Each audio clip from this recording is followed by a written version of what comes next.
you have to do justice to the vision in your heart, the vision in your soul, the vision in your mind. Like those of us who've had vivid experiences with sacred medicine journeys. When you have a vision on a medicine journey, when you transcend ego, when hard barriers between you and everything else just dissolve, and you realize you are the living earth, you are the cosmos, there is very little difference between the living and the dead. We're still all here. You still have to come down from that medicine. You still have to integrate what you experienced on the farthest expansiveness with the contraction of, oh yeah, now I'm coming back down to earth. Now I'm driving my car, I'm paying my bills, I'm dealing with my family, I'm making love to my partner, I have a body.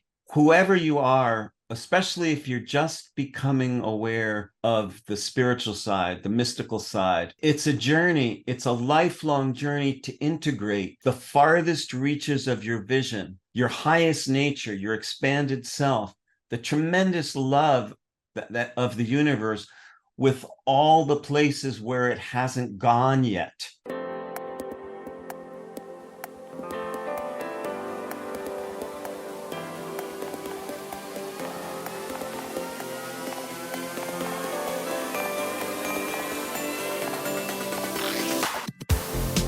Welcome to the Enlighten Up podcast, where I am going to take you into a deep exploration of what it means to exist in this current reality. We are going to raise your vibes, open your mind, expand your heart, and dive deep into the wondrous mysteries and possibilities of this lifetime. There's been a spiritual catalyst that has set in motion the awakening process of many across the globe to return to the knowingness of self and unite what has been separated. Together, we're going to bring light into that darkness. We're going to remember the joy of living.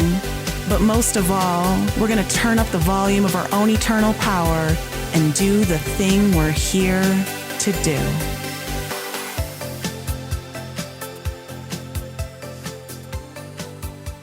Hey everyone, welcome back to the Enlighten Up podcast. Today I have a very interesting guest and episode for you on astrology, but in a completely different way than I think you might be used to hearing about it. And according to Mark, we're going to tear down the entire 12 zodiac signs and rebuild them. So I'm really excited to get into this topic. Before I do, Mark Borax is a professional astrologer and New York Times bestseller and author of the books 2012, Crossing the Bridge to the Future, and Cosmic Weather Report. In the 80s, he co-created a new form of astrology called Star Genesis, which helps people contact their core nature and life purpose. And then in 1987, Mark and his wife founded the College of Visionaries and Wizards, an online school that teaches students to read astrology charts in the deepest, most soulful way.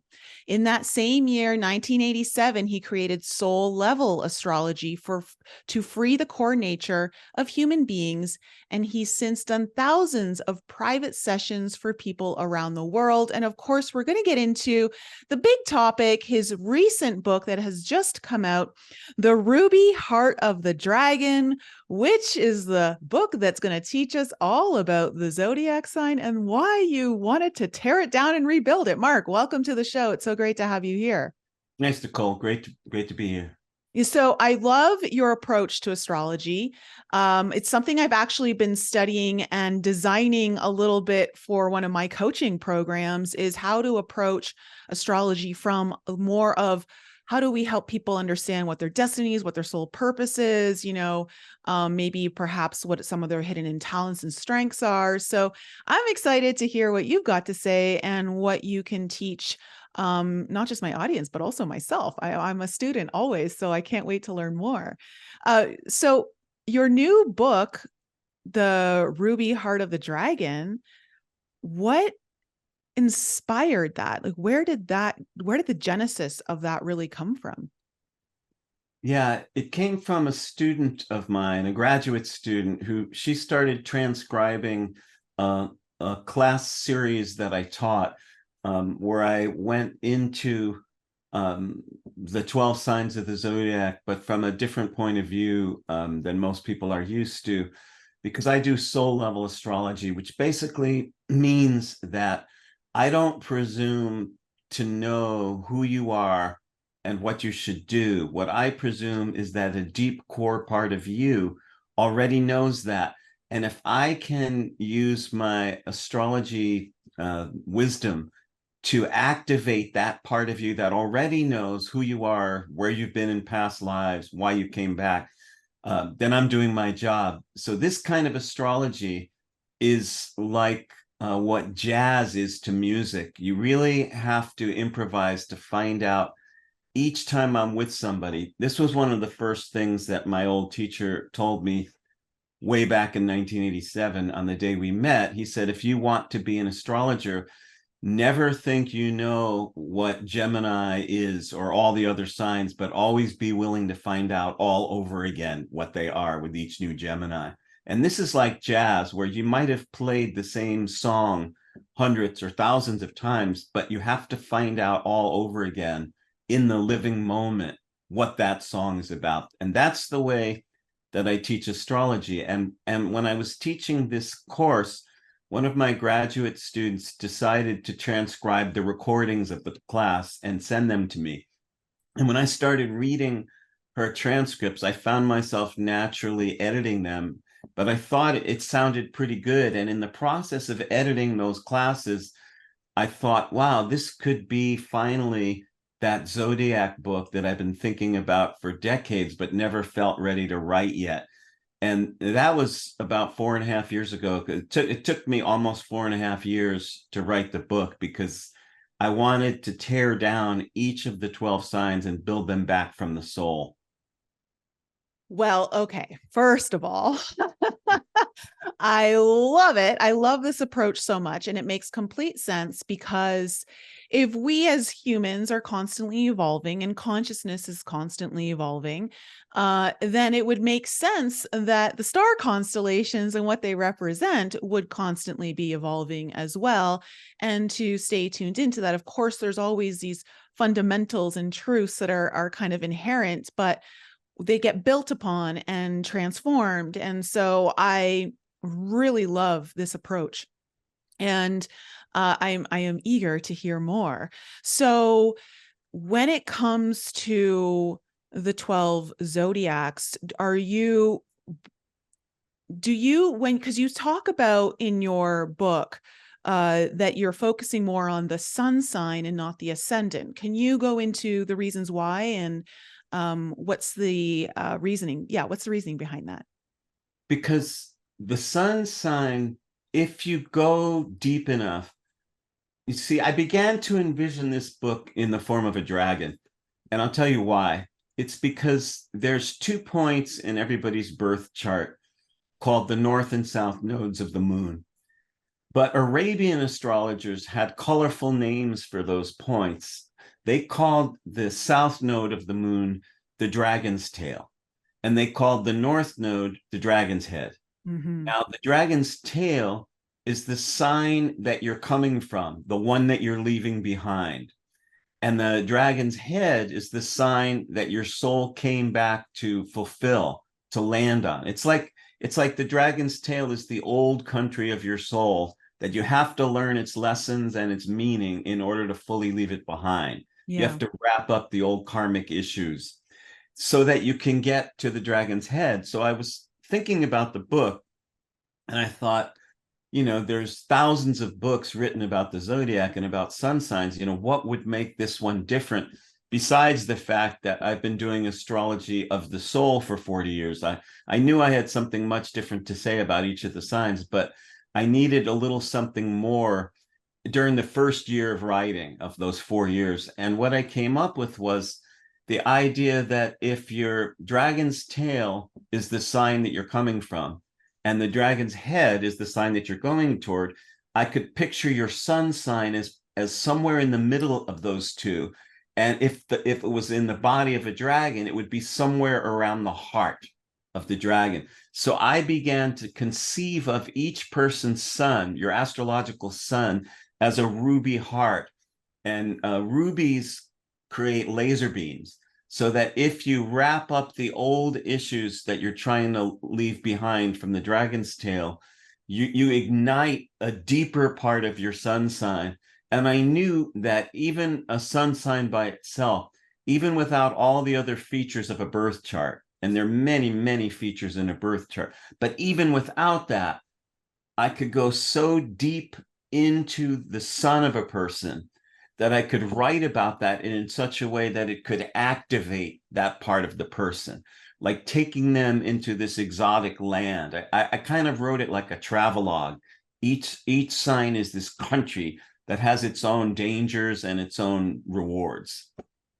So the way I kind of envisioned it when you were speaking is it's almost like this ruby heart of the dragon, like when you said, like it kind of creates lasers. It's almost like the alchemist between the North Node and the South Node, where it kind of helps the transformational process. That's right. That's right. And in the book, I break it down in the introduction to the book. I break it down very simply. I call your dragon's tail your past, your sun sign your present, and your dragon's head your future. And so not only do I spend a chapter describing the depths and nuances of each sign, but then I add a page at the end of each chapter explaining what's it like if you have that sign as the head or tail of your dragon. Okay, so if your sun sign is also your North Node or South Node sign. Well, not if it also is, but if it were somebody's. So you might be, someone might be a Gemini, and you'd read the Gemini chapter, and then you'd also read if Gemini was the South Node or the North Node of somebody's dragon, that's what it would be like. So you can look up your Sun and your North and South Node. There's a table in the back of the book that breaks down birthdays of the last 100 years. Okay, so then I'm curious. I'm a Taurus. Just could you briefly kind of give some highlights of like what you broke down when it comes to the Taurus sign and how that relates to the sun? Yeah. I see Taurus as the gardener and the garden of the zodiac, and it's the art of essence. Oh, by the way, I turn each sign into an art, because I feel that each person's life is an art, is a life art. It takes an art to fulfill your own life. And so with Taurus, I really break it down to the art of essence, that I call it a garden of possibilities. So that always with Taurus, it's not so much about what's happening around you in the physical material world. It's about really getting your hands on the essence, on the inside, being true to who you really are, finding the inner meaning, just like tuning into a plant and growing a plant by really kind of telepathically speaking to the life force. Taurus is really like walking around the world like a garden, like tending a garden. And I take that metaphor and I develop it and I use it to throw out a lot of the cliches and the lazy thinking of astrologers, and to develop it along the lines of how to really be true to yourself. Okay, that's interesting. And so with this book, how has this helped deepen someone's ability to understand what their purpose might be here, or who they really are on a soul level? Well, because really, you see, I was trained in an astrology of the soul. It's a much different astrology than almost any other book that's out there, any course, any teaching, in the sense that I can't read somebody's birth chart, or I can't write a book about the signs by sitting back in my like expert's chair and pontificating like a professor. Mm-hmm. It's not an academic exercise. the only way I've been able to do readings for 40 years is I have to fall in love with each person I do a reading for. I have to get so inside their essence and their core, the art of who they are, what makes them alive, what shadows they've carried from past lives, what karmas they've inherited from their bloodlines, from reincarnation, what they're wrestling with on the inside. What is that core paradox, the core irony? Each person is really wrestling with trying to be true to themselves, trying to live up to the love that's packed into them at a very strange, challenging time in world history. And so in order to write this book, just in order to teach my courses, in order to do readings, I have to find something so real and alive inside you that's both unique to you, but also connected to your astrology. This was a tremendous challenge to find something to write about with each of the 12 signs that makes them totally unique, but also within within the territory of that sign.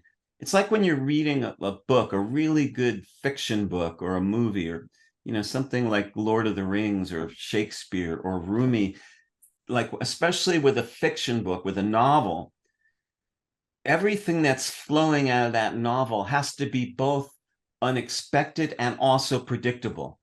Otherwise, you're going to put the book down. The characters have to be true to themselves, but the plot has to have twists in it that stay within the feeling, the tone and the vibe of the characters and the book and the settings.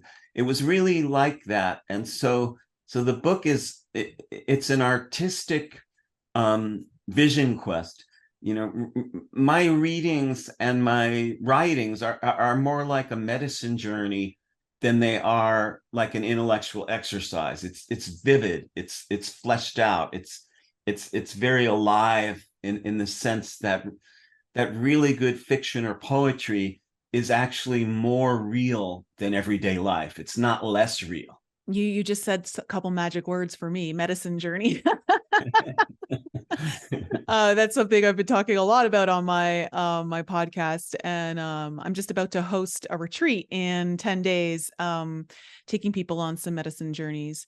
And it's, interestingly enough, I designed my most recent coaching program called the Forbidden Journey on mimicking plant medicine journeys, but also incorporating some astrological components, specifically the 12th house, the North Node, South Node, and Pluto. So this is all fascinating. I love where you're going with all of this. I'm curious. I'm very, I have a strong resonance to your approach with your clients. I think it's deeply admirable, and I think it's the work of a true visionary, and also it's very shamanic, the way you're approaching someone when you're reading their chart and you're helping them understand who they are, or I should say, really pulling out of them who they are already. Have you ever encountered a situation where you weren't able to connect with a client and do a reading? In the early days of my practice, I created Soul Level Astrology and became a practicing professional astrologer in 1987 in the San Francisco Bay Area, which is the story of my first book, 2012, Crossing the Bridge to the Future. It's the story of my 7-year apprenticeship. And I think in the first years of my practice, when I was in my early to mid 30s, still a young man trying to prove himself, there was many astrologers in the San Francisco Bay. I was feeling the competition, feeling a need to distinguish myself.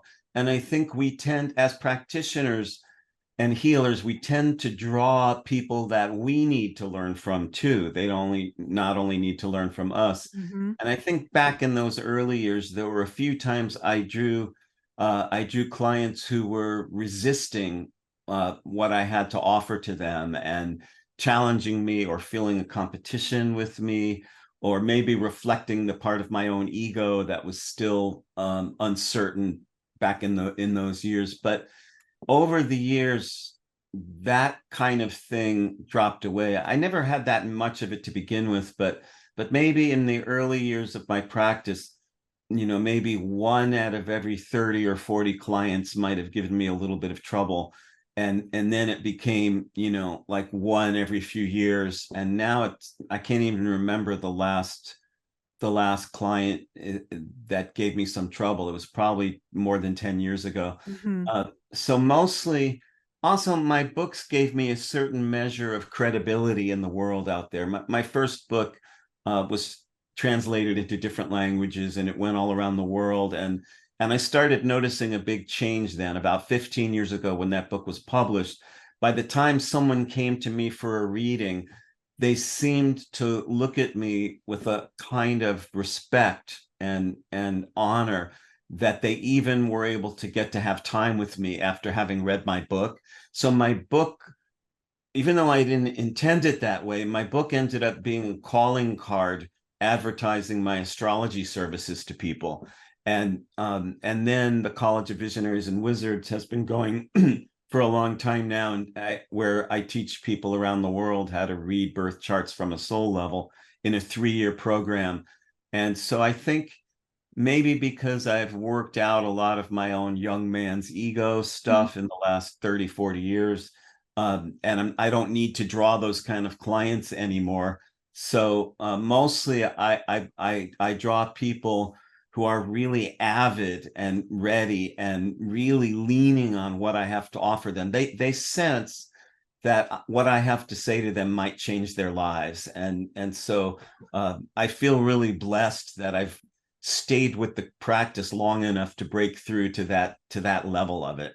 Very often we will magnetize towards us what we're already mirroring within us. So if there was any conflict within yourself, it would be mirrored to you through a client to trigger resolution in some form. So Yeah. that makes a lot of sense. I really want to get into understanding a little bit more of your journey of how it all began, and also Star Genesis. But before I do, I'd love to know, since you were kind of one of the pioneer uh, light workers, so to speak, that in your day, kind of really bringing all this information through in the 80s and all of that was definitely very different than circa today. You were up against a lot of different belief systems. They weren't as open-minded as they are today. There wasn't as much easily accessible knowledge you didn't have the internet so much in the 80s. So for you, just from your own perspective, how has it been for you noticing the shift, and what have been 3 key points of evolution that you've seen from that point of time to today when it comes to just our own human evolution, society, and any kind of hope, I guess, to relay? Because I think sometimes if you're newer to this information, doesn't matter what age you are, if you're just kind of awakening to this, maybe in the last couple of years, maybe in the last 5 years, 10 years, it's still relatively new in essence of what you've experienced. So how has it been from your perspective? Yeah, those are good questions, Nicole. And I think, well, you had a sort of a two-part question, but I was focused on those 3 points. What was the first part of your question? Do you remember? Just what has it been like for you to observe from like circa 1980s Okay. to now, like in a sense of what were some of the hurdles that you faced that are now like non-existent pretty much? And because you had a lot more struggles, people are worried about kind of really pursuing their evolution as a soul and really kind of coming out of the closet as more spiritual, or embracing their intuitive gifts, when really what they're up against today is nowhere near what you were up against, like, 40 years ago. That's correct. Then thank you for bringing that side of it in. I think that one of the largest changes that I've noted from looking at things from a soul level point of view for all these decades is that things like the existence of the soul or core self used to be more of a rumor and like cocktail party talk in Marin County, rather than, already in the last 10, 20 years, you'll see TV shows that focus on reincarnation. When we spoke about reincarnation 40 years ago, we did it quietly, behind closed doors.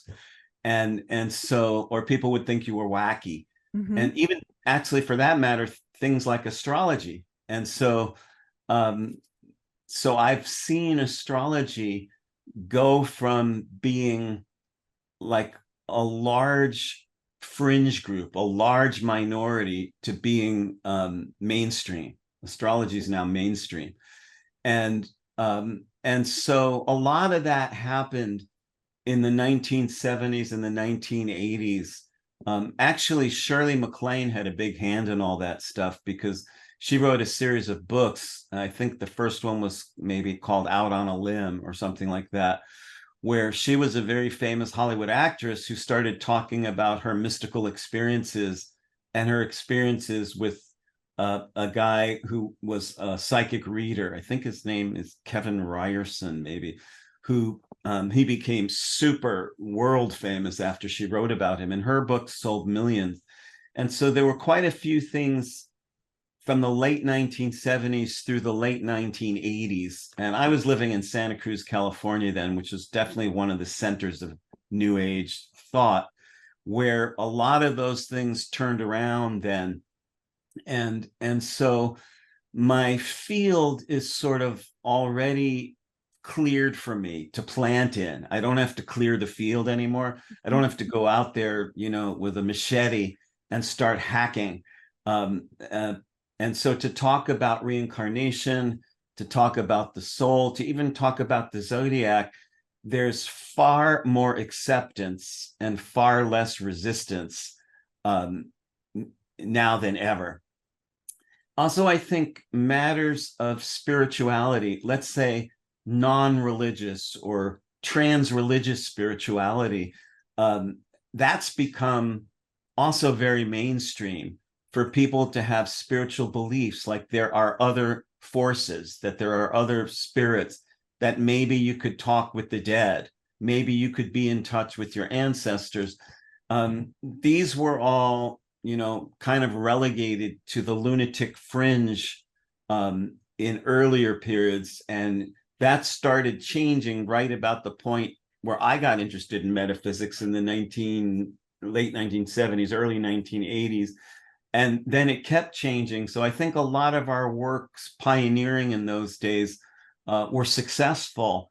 And some of the ideas that we used to talk about then, I hear people talking about now who don't even know me and never met me or the people I worked with. So I know that a lot of it has been assimilated, which makes my job easier now than it used to be.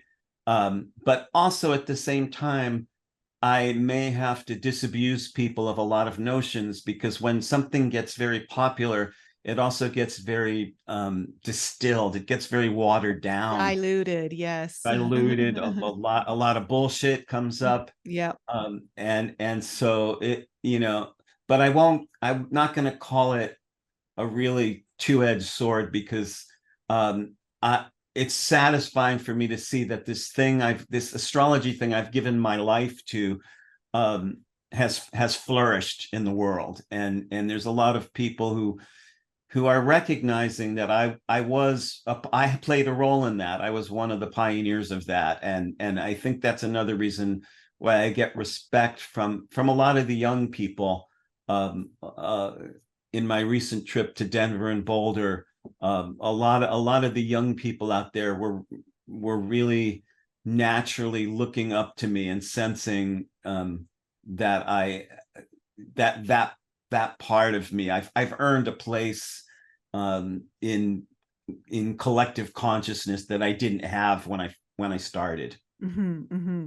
Well, I mean, I even from my own perspective, just a deep respect and gratitude for the pioneering of the work that you and others have done to allow more of us to come forward and explore our own gifts and the work that we're meant to do. It made our jobs a little easier, but I know that people are still struggling. They're like, it's still hard. Like, people are going to think I'm crazy. And so, what would you say to someone who's maybe just only either awakened to their own realizations of their own spiritual nature, their own maybe even psychic gifts, or just purpose that goes a little bit outside the fringe of what our society deems normal. And maybe they've only awakened to this in the last 6 months. Maybe it's been in the last few years, 5 years, and they're struggling to really kind of put themselves out there. What would you say to them? Well, I'm going to give a kind of a multi-part answer to that question, Nicole. First, I'm going to say, get my new book and read the Capricorn chapter. Okay. Because this is what I go into. The Ruby Heart of the Dragon, sun signs for our times. Everything was, I built every chapter to lead toward Capricorn, because that question of how can you honor the mystical side of life? How can you honor the psychic side of life, not at the expense of the real world, but to the fruition of the real world? Mm-hmm. Because I think that's the Capricorn journey. And my dragon's head is in Capricorn, even though I'm not a Capricorn sun sign. I'm a Libra sun sign, but I'm heading toward Capricorn. And so the first part of this multi-answer to your question is, get my book, Ruby Heart of the Dragon, read the Capricorn chapter, because I go deeply into the blessing of karma, the gift of the shadow, how to turn around the greatest challenges in a way that totally honors the transcendent side of attaining enlightenment without sacrificing any of the flesh and blood, the sinewed, embodied side of it, because that's really the fuller answer to your question. Is you have to do justice to the vision in your heart, the vision in your soul, the vision in your mind. Like those of us who've had vivid experiences with sacred medicine journeys, which I began experimenting with as a teen in the late 60s, in the early 1970s. When you have a vision on a medicine journey, when you transcend ego, when hard barriers between you and everything else just dissolve, and you realize you are the living earth, you are the cosmos, there is very little difference between the living and the dead. We're still all here. You still have to come down from that medicine. You still have to integrate what you experienced on the farthest expansiveness with the contraction of, oh yeah, now I'm coming back down to earth. Now I'm driving my car, I'm paying my bills, I'm dealing with my family, I'm making love to my partner, I have a body. And so whoever you are, especially if you're just becoming aware of the spiritual side, the mystical side, it's a journey, it's a lifelong journey to integrate the farthest reaches of your vision, your highest nature, your expanded self, the tremendous love that of the universe, with all the places where it hasn't gone yet. And so if you envision yourself as the servant of the light, not really the master of the light, there's a Capricorn principle that states that for every stage of consciousness that you gain, you have to serve everyone whose consciousness you've just eclipsed. So that's what counters a kind of spiritual bypass, kind of spiritual ego. If I've truly gained a certain measure of enlightenment and consciousness in the last 50 years, and I sure hope that I have, then everyone who I've grown past, I have to serve them. Otherwise, it's not going to work, because if the people who gain the most enlightenment are the ones who turn their back on everyone else and everything else, then we're really screwed. Oh my God, I love that. I love that so much. And it's true because, and when you talk about like soul evolution, in the final stages of soul evolution and liberating the soul, it is about becoming a servant of the light, and that everything that you gain knowledge from or accumulate, you are meant to share that. It is your duty. And I really like your approach here too, when you said earlier about the Capricorn energies of like, it's not about, you know, how does your mysticism or spiritual mission come into place at the expense of everything that's very logical and very streamlined and, you know, very Saturnian like, where we've got all these regulations and things all put in place. It's like, how do you allow those two things to work coherently together and cohesively? Because ultimately that is the journey that many of us are on, is learning how to bridge the gap between the light and the dark, how to bridge the gap between the polarities of whatever that might be, the masculine and feminine, the sun and the moon, you know, you can everywhere. And so when you are on this journey, it can feel like instinctively or intuitively what you want to do is forget about this world and just continue moving into the mystical. But ultimately, your job is to marry the two together so that they can live in harmony. And that is a very difficult bridge for many people to create and walk across when they're finally entertaining this idea of becoming more of their own mystical nature and spiritual self, and then marrying it with the world of economics and business and commerce and clients and all of that kind of stuff. So I love that. I think that's fantastic. And I hope for anyone out there who's listening to this show right now, you really sit with that, really allow everything that Mark has just shared to be absorbed into your soul, deep, deep down into your own very heart, and understand what that means. Now, when it comes to your particular journey and star genesis, what exactly is star genesis? Star Genesis is a new form of astrology that was birthed by my teacher. His name used to be William Lonsdale, and he changed his name to Elias Lonsdale. And the story of how he gave birth to that new system is the tale of my 7-year apprenticeship, which is my first book, 2012, Crossing the Bridge to the Future. And in those 7 years, under the Santa Cruz Mountains in California, in a little town called Bonnie Doon, in a little cabin around a wood stove, we met each week with William and his then wife, Sarah, before she died. And they brought through a whole new zodiac called Star Genesis, a whole new way to use astrology. I was the class scribe, and so I recorded each of those classes. Then I went home and I transcribed the recordings and I edited them. And I ended up producing 30 chapters called the Book of Destiny. That material is what I dug into years later as the source to write my first book. And it became the main gist of my apprenticeship, because the amount of information and wisdom and magic and mysticism that came through in those years under those trees was staggering. I'm still making sense of it. I'm still picking that information apart. Soul level astrology is the form of astrology I came up with after I got my first reading from William Lonsdale in 1987, but before I began studying with him a couple years later.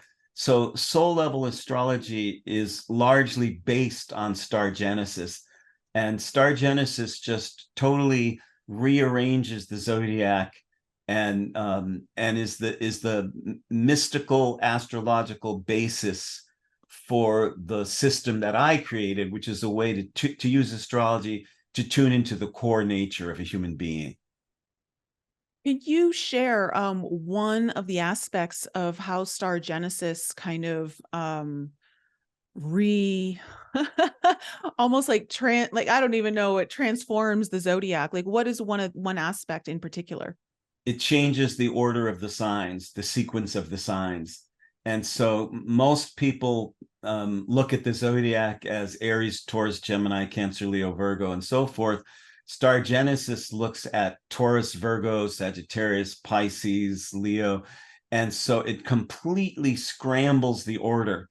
And this goes back to a dream William had in the 1970s, where he went back in time to Atlantis and he recovered an original star wisdom that they were using back in those days.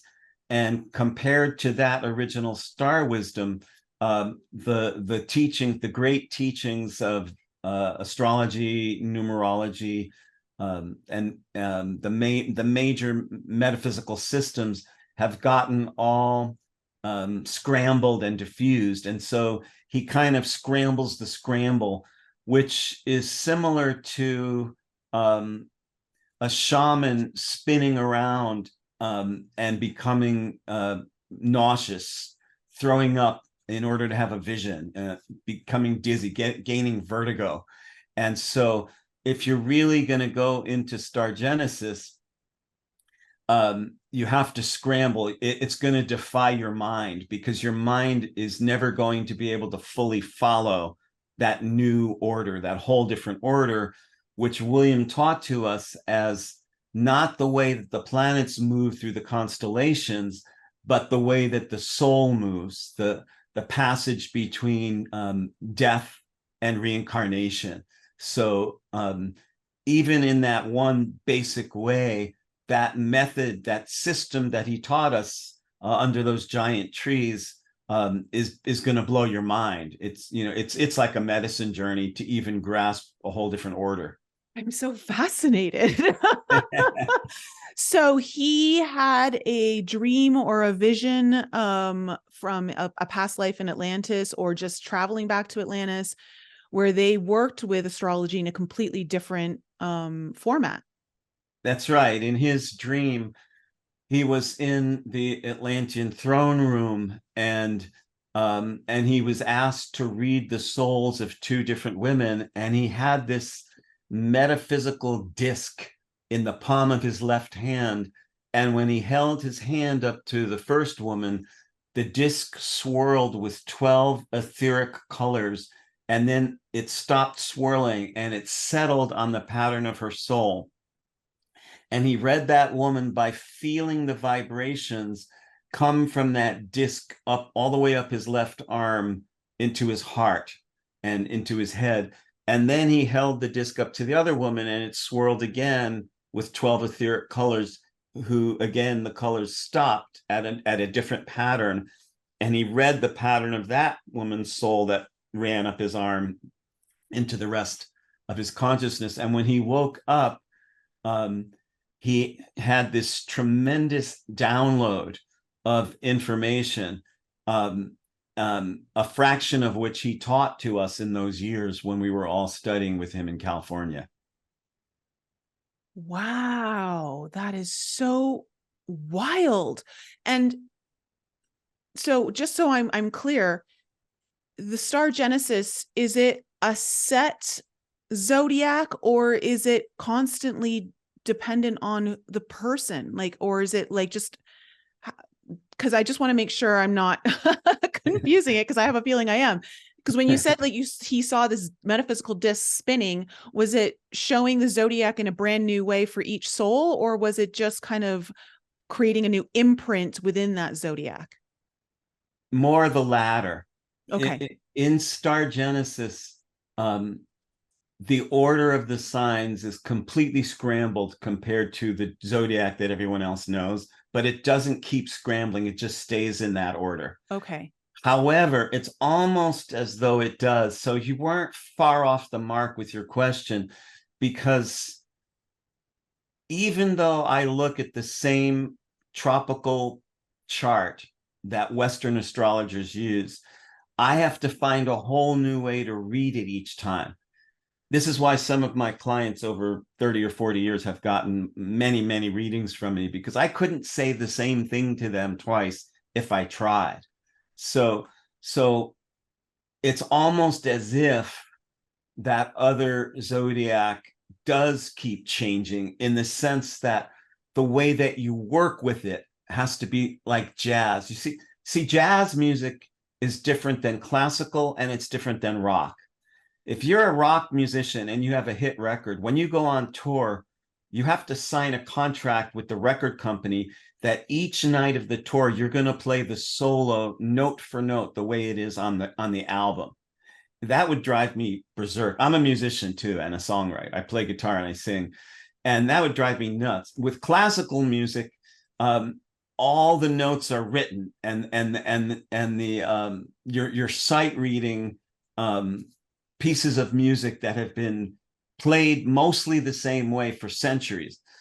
With jazz, you have to bring everything you've learned since the last time you played that piece of music to the next time.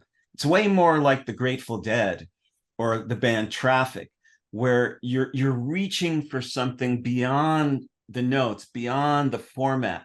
You're improvising within a system. And so with Star Genesis, that wacky different order of the zodiac that he taught us never changes, but it almost might as well be constantly changing, because in order to do justice to that system, you have to open yourself up the way jazz musicians do.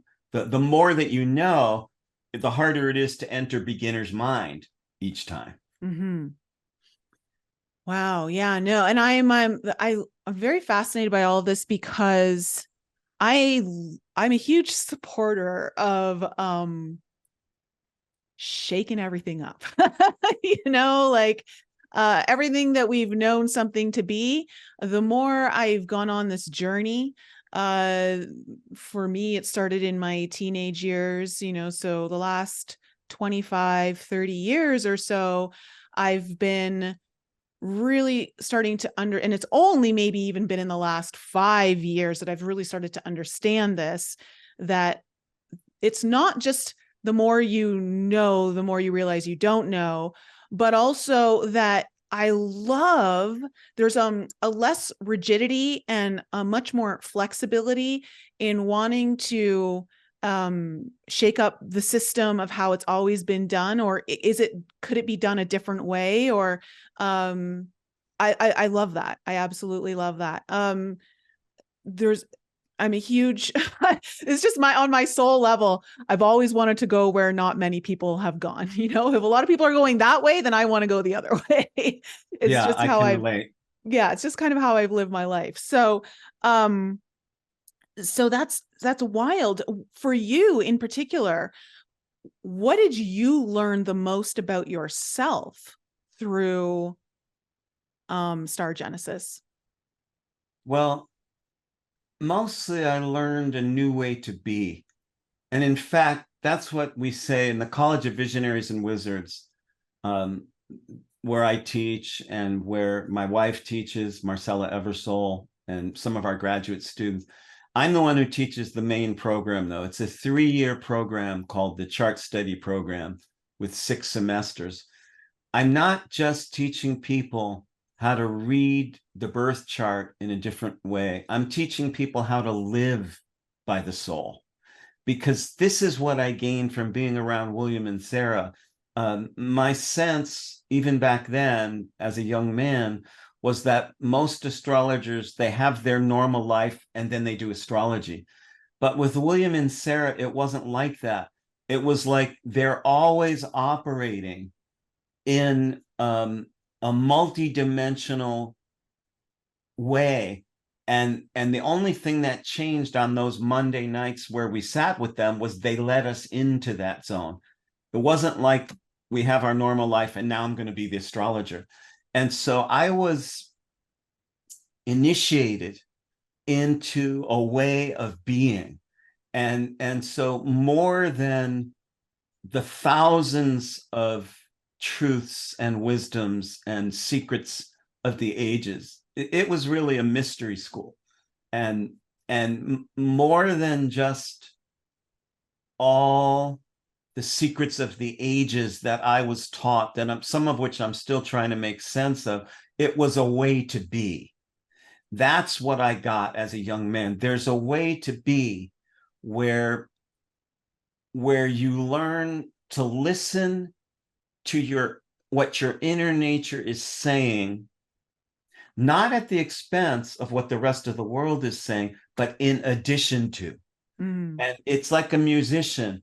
One of the most important things you need to learn as a musician is not just how to play, but how to listen.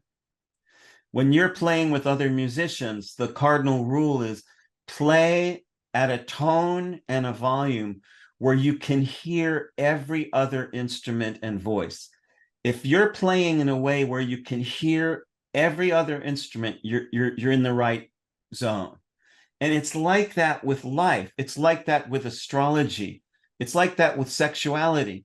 If you're making love with someone in such a way where you're listening to and feeling what your inner nature is telling you and experiencing, equal to listening to what's happening with your partner, what's moving through your partner, it's not one at the expense of the other. It's not, I will depart what my inner nature is doing in order to connect with someone else. It's not, I will connect with someone else at the expense of what I'm doing, or I will just tune into what I'm going through and not hear them. I was initiated into a way of being where I get to listen and feel and accompany my inner truth as strongly as I did on the best medicine journeys, while staying tuned in to what everything else around me is going through. Mm. Like a dialogue. I learned how to live life like a dialogue rather than a monologue or an audience. Mm-hmm. Mm-hmm. It's funny, as you say that, it pulls up some memories of some plant medicine journeys I've done in the last year or so, where one time I remember I was with a girlfriend. We were on doing a psilocybin journey together, just in her home. And she was in her own space and I was in her living room. But I remember when she would come out and her stuff would somehow be integrated into my medicine journey, because I could hear her, right? Like I could hear her, and then she start talking to me. And I remember there was a moment where I was like, oh, like, you know, there's a part of me that wants, and it was more of just the ego of wanting to be like, okay, hold on, I'm in my own journey, like stop interrupting, right? But then I understood, no, she's part of the journey. I'm supposed to be listening here. There's wisdom coming through her interaction of being able to hear her as well as being in my own journey. And as well, in my last ayahuasca journey, which was with 30 people, was a large room, but the shaman was incredible. So it was a really good experience. I remember while I was in my own journey, which was extremely blissful, all I could hear was everyone else puking, going through tons of pain. And I remember it was like, how do I just embrace being in this most blissful state while everyone else is going through their pain, and not feel the need to go and tend to them and allow them to know that wherever they are, it's perfect for them. And it's also perfect for me. But then also I recognized, while I was going through this journey of understanding I was breaking free of my own programs, them purging was like, he's like, yeah, just keep purging that program. Yeah, you don't need that program anymore. And I'm like, you go for it. So while they were in this state of like just much scarier emotions than I was in, but I was also very encouraged by their journey.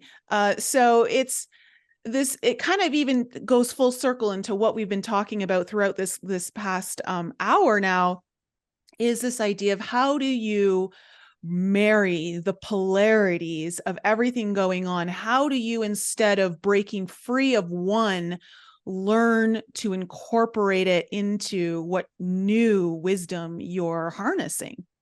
Absolutely. It's life as medicine journey. And And I worked on injecting that approach to the new book. Each sign I wrestled with, I'd spend a few months just wrestling with one sign, and then I'd move on to the next. Each one, I really approached it that way, which is psychically tuning in to what this sign's journey might be like from their inside, as well as how they have to deal with that on the outside, the medicine journey experience that you just described. Yeah, it's really beautiful. And I think it also, even just as I'm sharing this with you and with the audience, it's helping me even understand a deeper part of myself, because I have always been the caretaker, the one who wants to save someone from themselves, which is very codependent, and been learning to break that. But I think in this moment when I was in my ayahuasca journey, what I was, I guess, realizing, and as I'm unpacking it even as we speak, is understanding that this act of surrender, which was so important and crucial to me being able to get into the state that I did in that particular journey, was also surrendering to someone else's painful journey and not feeling the need to go in and help them or save them, but support them or encourage them to keep going, keep moving through it. You've got this.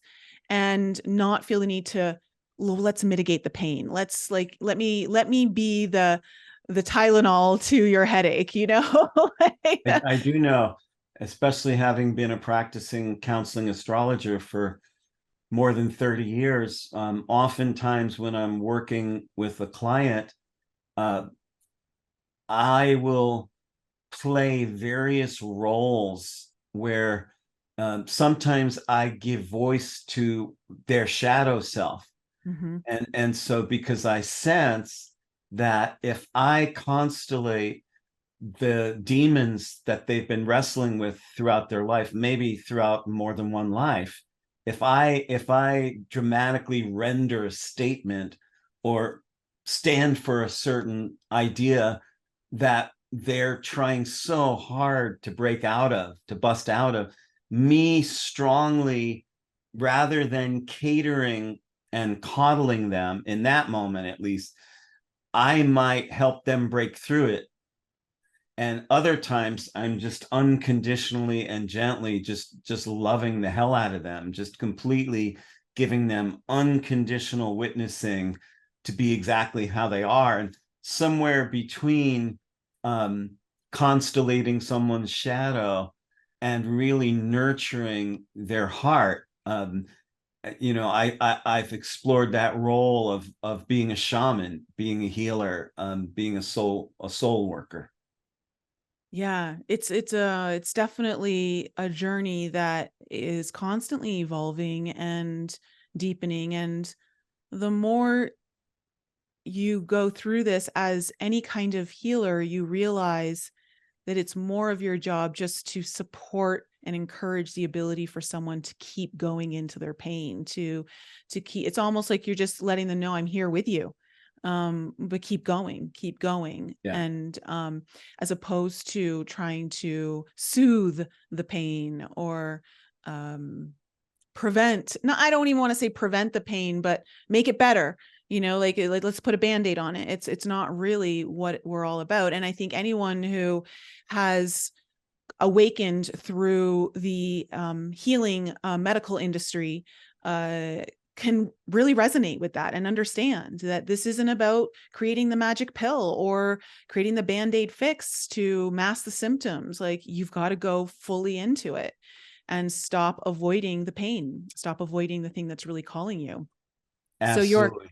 So your journey and your work is extremely fascinating to me. I definitely want to get a reading with you, because this is it very, very seldomly, like I respect a lot of people that come on my show and I love their work, but not always do I work with them, or there's just something about your particular work that's deeply resonating with me. Not just because it's very different from everyone else's approach, but there seems to be something hidden in there that I feel like I'm meant to tap into. If you could leave the audience with a kind of a final message about this ruby heart of the dragon, and the work that you're doing, for anyone who's really looking to understand who they are more, what would you like to say to them? You are here for a very good reason. You incarnated, your soul incarnated into that body at this time on earth to be part of a massive transformation and awakening of the human species. Your role in that is to remember the love that you are, and to realize that underneath the chaos, the confusion, and the delusion is something deeper that you have to get to in your own unique way. And that's your life art. Start painting. So important. Well, Margaret, it was just wonderful to have you on the show. Thank you for coming on. And please let my audience know where they can find you and how they can get your book. Sure. MarkBorax.com is my website. That's Mark with a K, MarkBorax. I have a monthly newsletter called the Cosmic Weather Report. It's free. I look at what's going on in the soul, in the universe. We email that to you.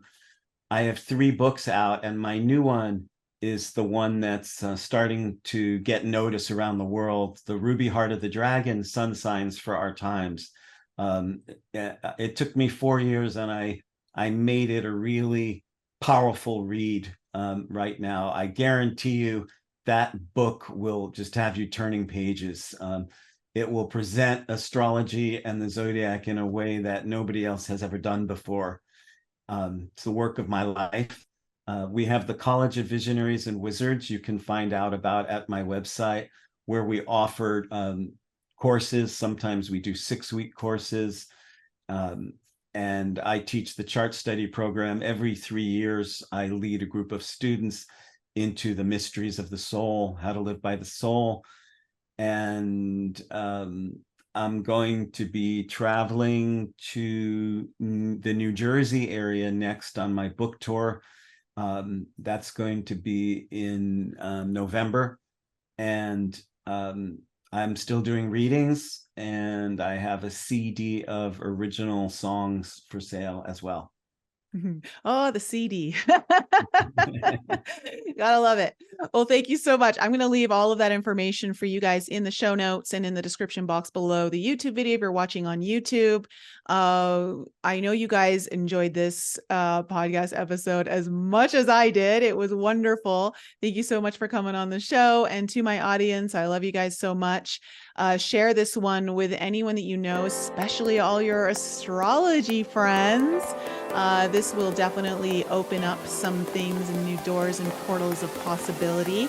And I will see you guys next week. Thanks again for joining me for another show on the Enlighten Up podcast. I love you guys so much for all of your continued support. So remember to raise your vibe, find your tribe, and be open to the infinite possibilities held in the mysteries that surround us all. Thanks again for sharing the show with your family and friends. And if you're new to the show and you need to find out more information about me, please head on over to my website, NicoleFrolick.com, where you can join my newsletter. And please follow me on Instagram, Telegram, and YouTube. Keep your light bright, and I'll see you next week.